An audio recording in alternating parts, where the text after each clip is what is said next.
guys! Hello para to sa lahat ng mga Aquarius. Tingnan natin kung ano ang weekly tarot reading mo. Ito ay general reading guys, so pwede kang makarasonate. Gamitin mo ang iyong intuition sa panunood. Aquarius, first two cards tayo, Vast Vistas and Desert Passage. Wow! Okay, so same with Gemini, nakikita ko sa'yo dito na similar lang tong two cards na to, pero different cards yung lumabas. Dito sinasabi, Aquarius, comment down below, doon sa mga Aquarius na gusto mong itry ng mga ibang bansa. Yung parang gusto-gusto mo, like for example, ang Aquarius na to is, marami siyang nababalitaan tungkol sa kanyang kapitbahay, kapamilya. Pwede yung kapamilya niya, nabalitaan niya na nasa ibang bansa, nagpapatayo na ng bahay, nagpaparenovate ng bahay, or ano pa man. Dito sinasabi ng baraha, trust there's a divine plan para sa'yo. So, isa sa mga possible na passage para sa'yo is Middle East. Okay?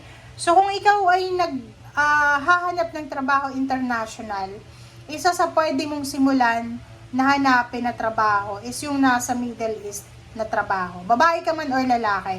Kasi, dito sa Middle East, pwedeng siya yung maging stepping stone mo papunta doon sa bansa na gusto mong puntahan talaga. Ito yung starting point mo, pagpunta sa Middle East or kahit anong trabaho na applyan mo basta papunta ng Middle East. Vast Vistas, sinasabi ng baraha na expand your horizons. Expand your horizons, sinasabi na wag tayong mag-i-stay sa isang lugar. Okay? Kung bata ka pa, nasa below 40 years old ka pa lang, marami ka pang opportunities para sa future mo. So, dito sinasabi ng baraha na expand your horizon, plan, travel, relocate. Diba? So, yun yung sinasabi ng baraha.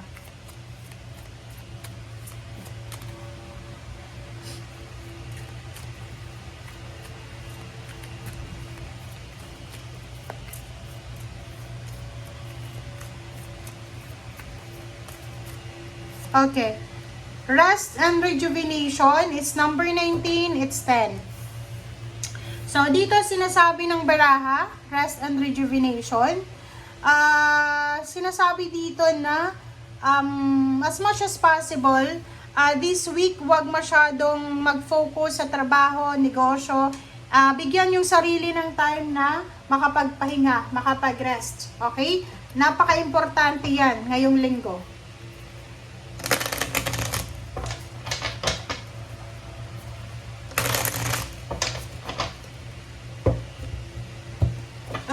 Next card is Five of Coins.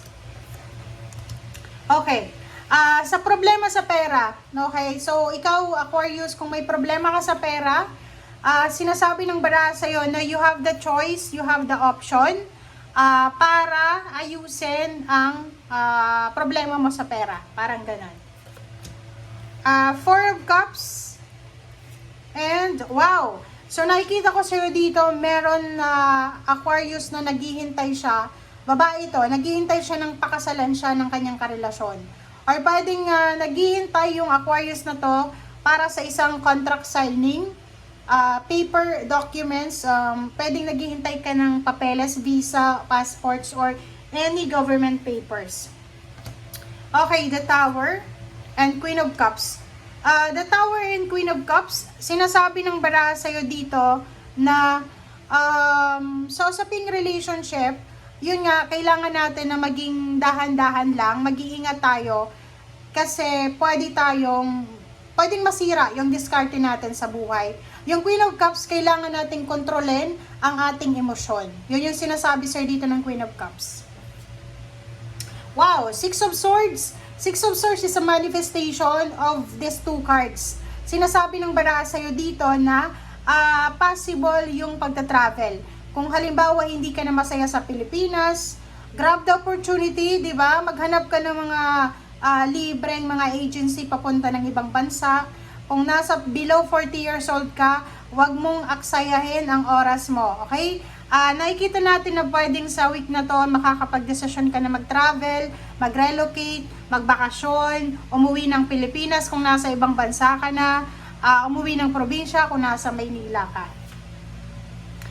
King of Cups, sinasabi ng barahan na kung saan ka man papunta, ano man ang balak mo na paglilipat, pagtatrabaho, sinasabi na sa tama kang direksyon.